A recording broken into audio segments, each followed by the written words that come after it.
One of the most intriguing people of the 20th century, in my opinion, was the man known as the Sleeping Prophet, Edgar Cayce. His work has been documented in over 14,000 readings, which have been studied in great depths for several decades now. Most of us know that he gave amazingly accurate medical advice and diagnosis during the first part of the last century, but what is less known is the scope of his influence in the world, from presidents and oil magnates to movie stars and mostly ordinary citizens in need. His readings were sought worldwide.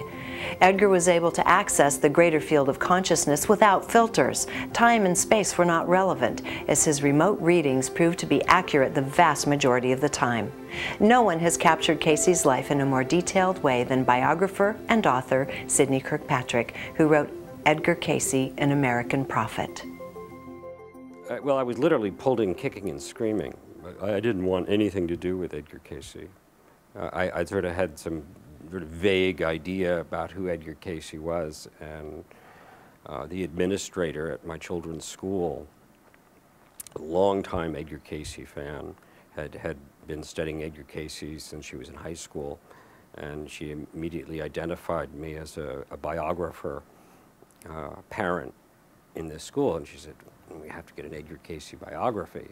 And she just laid into me, just day in and day out, for first in, you know, Edgar Cayce Venture Inward magazines in the school mailbox, the old 1940s biography of Cayce, There Is a River, and she just kept bombarding me with this stuff, and you know, she seemed articulate, delightful, but you know, I didn't want anything to do with it. I mean, this is ridiculous. And anyone, you know, I was of the opinion that anyone who put their faith in a psychic ought to visit a psychiatrist. But of course now I feel like every psychiatrist ought to consult a psychic before they ever treat a patient. Well, there's one big conversion. But it was a, you know, it was a real tug of war, and she kept asking me, well, what did you think? And I was too embarrassed to even admit that I hadn't even looked at this stuff. I kept throwing it in the back of the car. So it went back and forth like that, and finally, you know, she pushed me to the point where I actually did. I sat down and I read this biography, and I just didn't buy it. I said, you know, any story that's too good to be true isn't, and as well-meaning and you know, as these Edgar Cayce fans are, it's been my experience as a biographer, you know, because you know, I've been 25 years behind a keyboard writing biographies, studying people's lives, that these stories get embellished over the years. They get embroidered, and you know, you may find them fascinating, but that I was sure that if you really got to the bottom of it, if you really put your foot down and got into the archives and started studying this stuff, they wouldn't, you know, the stories about Edgar Cayce wouldn't hold up. And so we were having this tug of war, and as it turned out, we were headed to Washington, D.C., essentially on the same plane. And push came to shove, and we ended up here in the library right over here. And I was determined I was going to go in and I was going to pick out one of these, you know, alleged readings, and I was going to pick my way through it, and I would show her the error of her ways. And, you know, I think that was on a Thursday afternoon we arrived, and on Sunday morning I was still looking for that reading that was going to, you know, show her how false these things really were, and I couldn't find it. Like Harry Houdini later tried to do the same thing, right? Yeah.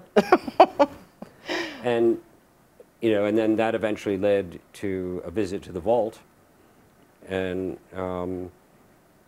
explain what the vault is. Well, all of Edgar Cayce's extant papers, correspondence, have all been collected, and they're together at the vault in Virginia Beach at the A.R.E. headquarters, along with the original readings, right, the ones that were transcribed right here behind us.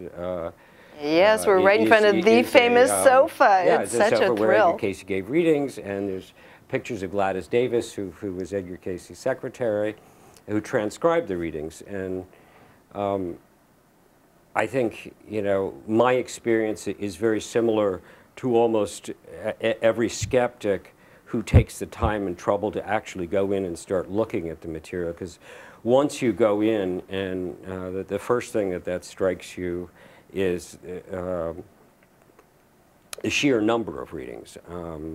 You know, we're not speaking, you know, 200 readings, 500 transcripts. We're well over 14,000. You know, I mean, to think of it, this is twice a day, every day for 45 years. If you've ever had a fascination with Cayce, you will not want to miss this interview.